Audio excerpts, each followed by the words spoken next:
La ley de la mente.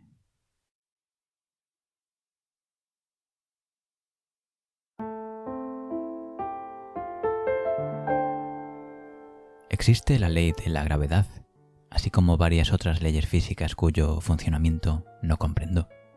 Hay leyes espirituales, como la de causa y efecto. Lo que das, se te devuelve. También hay una ley de la mente.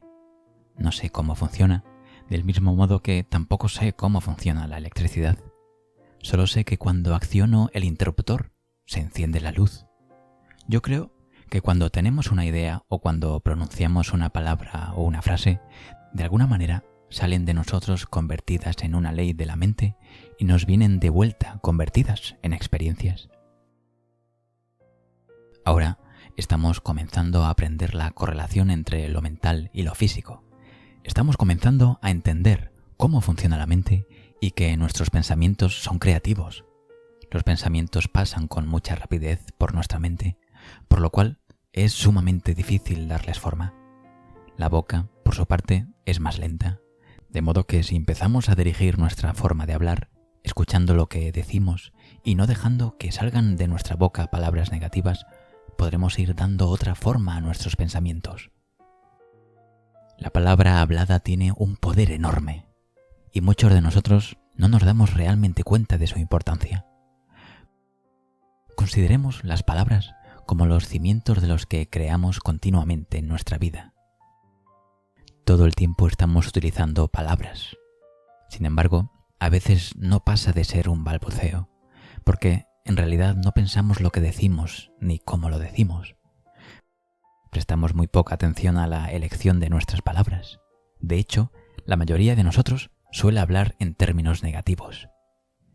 Cuando éramos pequeños se nos enseñó gramática. Nos enseñaron a seleccionar las palabras según las reglas gramaticales. Sin embargo, yo he comprobado que éstas cambian constantemente y que lo que era impropio en una época es correcto en otra, y viceversa. Palabras que antes se consideraban vulgares e inaceptables actualmente son de uso común. Pero la gramática no toma en cuenta el significado de las palabras, ni la forma en que influyen en nuestra vida. En la escuela, a mí no se me enseñó que mi elección de las palabras tuviera algo que ver con lo que iba a experimentar en mi vida. Nadie me enseñó que mis pensamientos eran creativos, ni que podían literalmente conformar mi vida. Nadie me dijo que lo que yo daba en forma de palabras volvía a mí en forma de experiencias. El objetivo de la regla de oro es enseñarnos una ley de vida muy elemental, que es: haz a los demás lo que deseas que te hagan a ti. Lo que damos se nos devuelve. Esto nunca tuvo por finalidad hacernos sentir culpables. Nadie jamás me dijo que yo era digna de amor o que merecía el bien, y nadie me enseñó que la vida estaba ahí para apoyarme. Recuerdo que, cuando era niña, mis compañeros y yo solíamos insultarnos y decirnos cosas muy crueles e hirientes, y nos tratábamos mutuamente con desdén. Pero, ¿por qué hacíamos eso? ¿Dónde habíamos aprendido ese comportamiento? Veamos lo que se nos enseñaba. A muchos de nosotros, nuestros padres nos repetían una y otra vez que éramos estúpidos, bobos, perezosos e inútiles. Éramos una molestia y no valíamos lo suficiente. Más de algún pequeño escuchó a sus padres lamentarse y decir que ojalá no hubieran nacido. Tal vez nos encogimos asustados al escuchar esas palabras, pero no comprendimos lo profundamente clavadas que quedarían el dolor y la herida. Demasiado a menudo aceptamos los primeros mensajes que recibimos de nuestros padres. Escuchamos cómo nos dicen: cómete las espinacas, limpia tu cuarto, o haz tu cama. E interpretamos que debíamos hacerlo para que nos amaran. Entendimos que solo éramos aceptados si hacíamos ciertas cosas, que la aceptación y el amor eran condicionales. Sin embargo, se trataba del concepto de otra persona sobre lo que era digno, y no tenía nada que ver con nuestro propio y profundo valor personal. Nos quedó la idea de que solo podíamos existir si hacíamos esas cosas para agradar a los demás. De otra forma, no teníamos ni siquiera el permiso para existir. Estos primeros mensajes contribuyen a configurar lo que yo llamo el diálogo interno, es decir, la forma en que nos hablamos a nosotros mismos. El diálogo interno es muy importante porque constituye la base de nuestras palabras habladas, crea el ambiente mental según el cual vamos a actuar y determina la clase de experiencias que atraemos. Si nos despreciamos o subvaloramos, la vida va a significar muy poco para nosotros. En cambio, si nos amamos y valoramos, entonces la vida puede ser un don precioso, un maravilloso regalo. Si somos desdichados o nos sentimos frustrados o insatisfechos, es muy fácil echar la culpa a nuestros padres o a los demás. Sin embargo, cuando lo hacemos, nos quedamos atascados en esa situación, en nuestros problemas o frustraciones. Las palabras de culpa no nos proporcionan libertad. Recuérdalo, hay poder en nuestras palabras. Lo repito, nuestro poder proviene de hacernos responsables de nuestra vida. Ya sea que eso de ser responsable de nuestra propia vida suena un poco intimidante, pero es que en realidad lo somos, tanto si lo aceptamos como si no. Y para ser verdaderamente responsables de nuestra vida, tenemos que hacernos responsables de nuestra boca. Las palabras y frases que decimos son una prolongación de nuestros pensamientos. Empieza a prestar atención a lo que dices. Si pronuncias palabras negativas o limitadoras, cámbialas. Cuando escucho alguna historia o anécdota negativa, no voy por ahí contándosela a todo el mundo. Creo que ya ha ido demasiado lejos y dejo que se vaya. En cambio, si escucho una historia positiva, se la cuento a todo el mundo. Cuando estés con otras personas, presta atención a lo que dices y a cómo lo dices. Trata de relacionar lo que dicen con lo que están experimentando en su vida. Muchísima gente vive a base de debería. Cuando escucho la palabra debería, es como si sonara una campanilla en mi oído. Hay personas a las que se las he escuchado decir, y con frecuencia hasta más de 10 veces en un solo párrafo.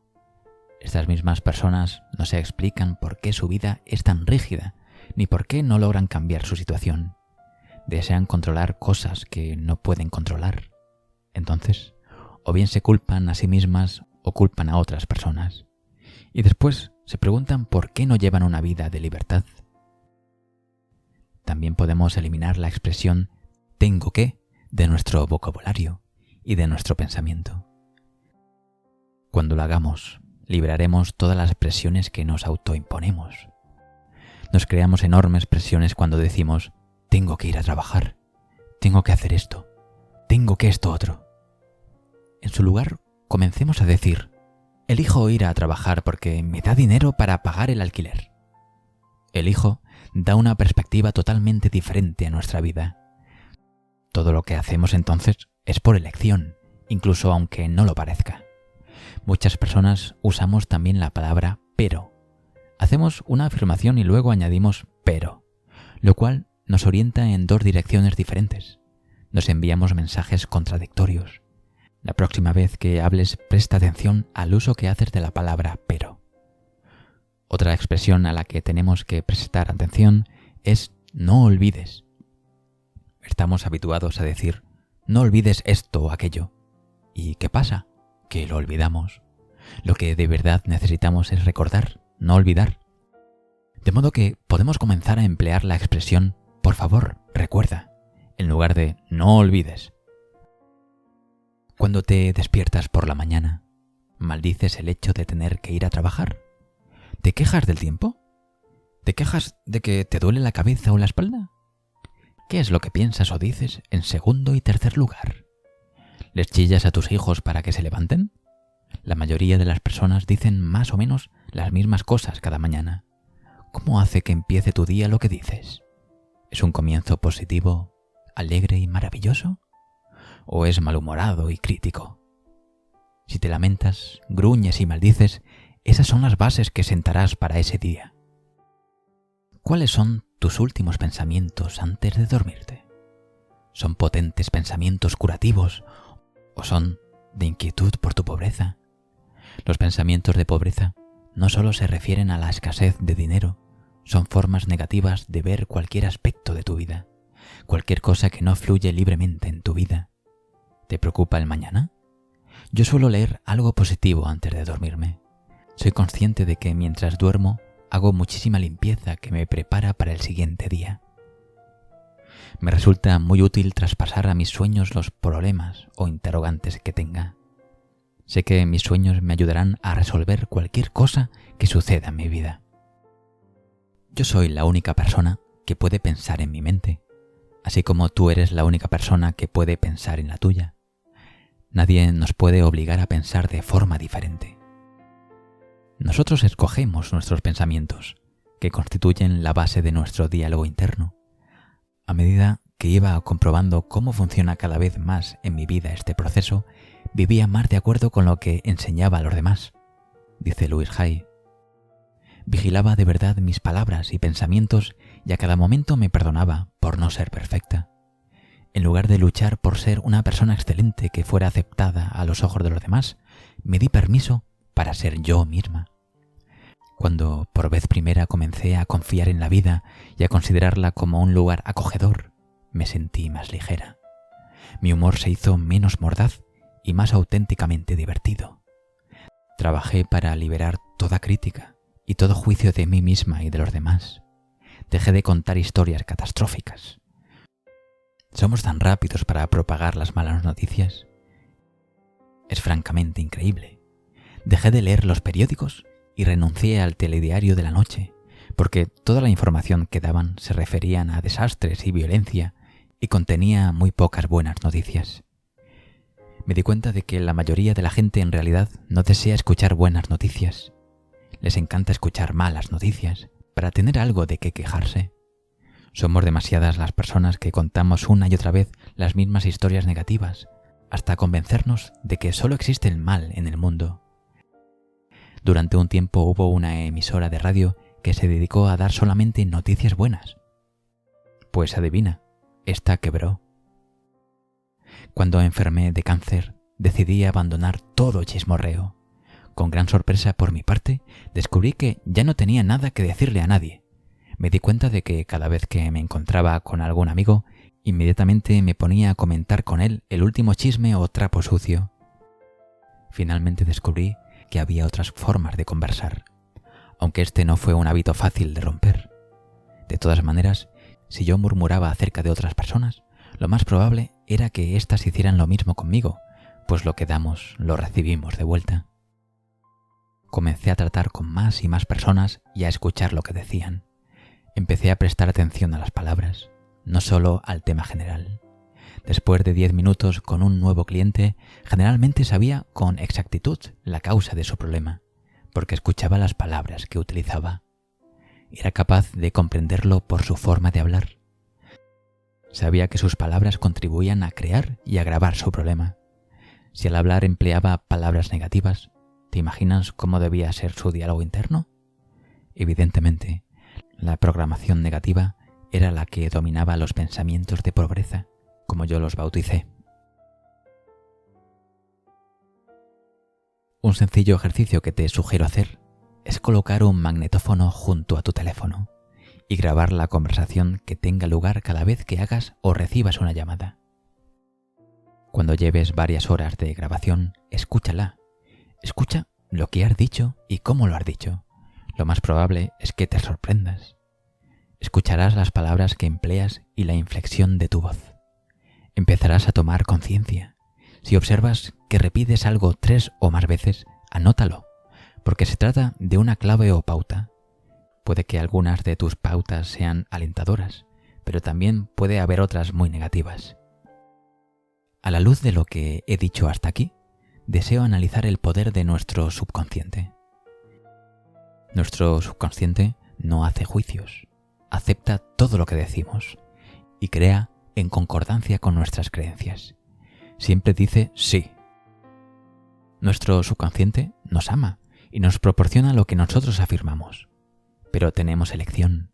Si elegimos conceptos y creencias de pobreza, entonces el subconsciente supondrá que eso es lo que deseamos y continuará dándonos estas cosas hasta que decidamos cambiar nuestros pensamientos, palabras y creencias por otros mejores.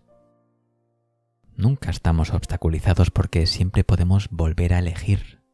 Hay millones y millones de pensamientos entre los cuales podemos escoger. Nuestro subconsciente no sabe distinguir entre lo verdadero y lo falso, o entre lo correcto y lo incorrecto. No nos conviene desaprobarnos de ninguna manera. No nos conviene decir algo así como «¡Ay, estúpido de mí!», porque el subconsciente escuchará ese diálogo interno y al cabo de un tiempo nos sentiremos realmente estúpidos. Si lo repetimos mucho, se convertirá en una convicción en nuestro subconsciente. Os diré una verdad muy importante, que es que el subconsciente no tiene sentido del humor. Es muy importante saberlo y comprenderlo. No se puede hacer una broma respecto a uno mismo y pensar que eso no tiene importancia. Cualquier frase despectiva que pronuncies sobre ti mismo, aun cuando la digas con la intención de ser ingenioso o divertido, tu subconsciente la aceptará como verdadera. Yo no permito que se hagan chistes despectivos en mis talleres o seminarios. Admito chistes verdes o de cualquier otro tipo, pero no chistes que muestren desprecio por una nacionalidad, raza, sexo, color, etc. De modo que no hagas chistes ni comentarios despectivos sobre ti, ya que no te crearán buenas experiencias. Tampoco lo hagas sobre otras personas. El subconsciente no distingue entre ti y los demás. Escucha las palabras y cree que hablas de ti mismo. La próxima vez que te sientas tentado a criticar a alguien, pregúntate por qué piensas eso de ti mismo. Vemos en los demás solo aquello que vemos en nosotros mismos.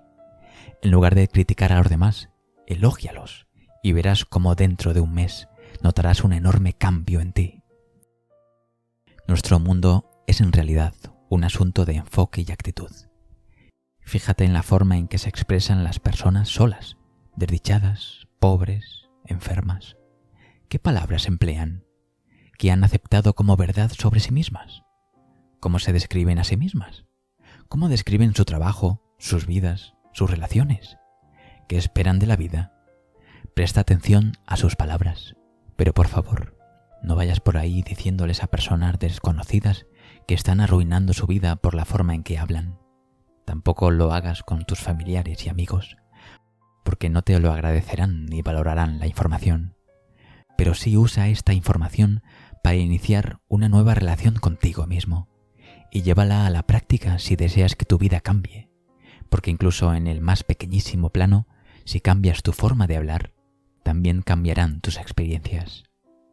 Si estás enfermo y crees que tu enfermedad es incurable, que te vas a morir y que la vida es una miseria porque nada te funciona, adivina qué pasa. Puedes elegir renunciar a tu concepto negativo de la vida. Empieza por afirmar que eres una persona amable, digna de amor, digna de curarte, y que atraes todo lo que necesitas en el aspecto físico para sanar. Afirma que estás dispuesto a ponerte bien y que puedes hacerlo confiadamente porque estás a salvo. Muchas personas solamente se sienten a salvo cuando están enfermas. Suelen ser del tipo que tienen dificultad para decir no. La única forma en que pueden negarse a hacer algo es diciendo «me siento demasiado mal para hacerlo». Es la excusa perfecta. Recuerdo a una mujer que asistía a mis talleres. Ya llevaba 3 operaciones de cáncer. Era incapaz de decir no a nadie.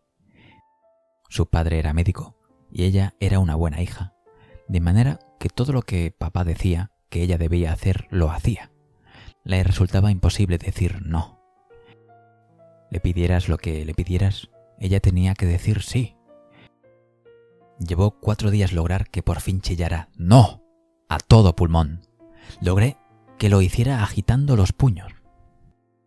Logré que lo hiciera agitando el puño. «No, no y no». Una vez que consiguió hacerlo, le encantó. He comprobado que muchas mujeres que enferman de cáncer de mama no saben decir no. Nutren a todo el mundo excepto a ellas mismas. Una de las cosas que recomiendo a las mujeres que tienen cáncer de mama es que aprendan a decir no, no quiero hacerlo, no. Después de 2 o 3 meses de decir no a todo, las cosas empiezan a cambiar. Las mujeres necesitamos nutrirnos diciendo deseo hacer esto y no lo que tú quieres que haga. Cuando yo tenía mi consultorio particular, solía escuchar a mis clientes hablar de sus limitaciones. Siempre deseaban que yo supiera por qué motivo estaban estancados. Si creemos que estamos estancados y aceptamos que lo estamos, entonces sin duda estaremos estancados. Nos quedamos estancados porque así se satisfacen nuestras creencias negativas. En lugar de eso, comencemos a centrar nuestra atención en nuestras fuerzas. Muchas personas me han dicho que mis audios les han salvado la vida. Deseo que comprendas que ningún libro ni ningún audio te va a salvar. Un trocito de audio en una cajita de plástico no te va a salvar la vida. Lo que importa es lo que tú haces con esa información. Yo puedo darte muchísimas ideas, pero lo que hagas con ellas es lo que cuenta. Te sugiero que escuches algún audio en particular una y otra vez durante un mes o más para que las ideas que contienen se conviertan en una nueva pauta de comportamiento. Yo no soy tu salvador ni tu sanador. La única persona que va a realizar un cambio en tu vida eres tú.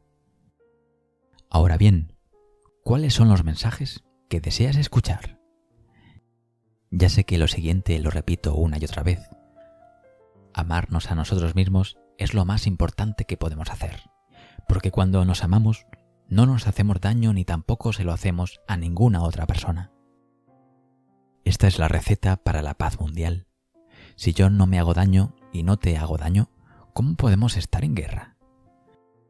Cuantas más personas lleguemos a ese lugar, mejor será el planeta.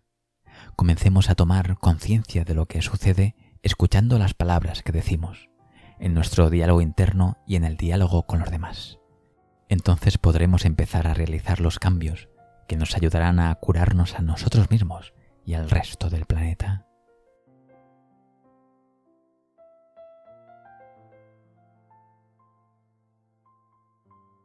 Esto ha sido del libro de Louise Hay, El poder está dentro de ti. Si quieres conseguir el libro, haz clic en la descripción de este vídeo donde dice Libro de Louise, El poder está dentro de ti. Si te gustó este vídeo, haz clic en me gusta, compártelo con tus amigos en WhatsApp y tus redes sociales y no olvides suscribirte. Ahora, escribe en los comentarios: yo solo hablo lo bueno, para yo saber que te gustó y te ayudó este vídeo. Te mando un gran abrazo. Soy Elías Benson. No olvides también descargarte tu audiolibro gratuito, Los 6 pilares fundamentales para aumentar tu autoestima, en el link de la descripción de este vídeo donde dice: descarga tu audiolibro gratuito aquí.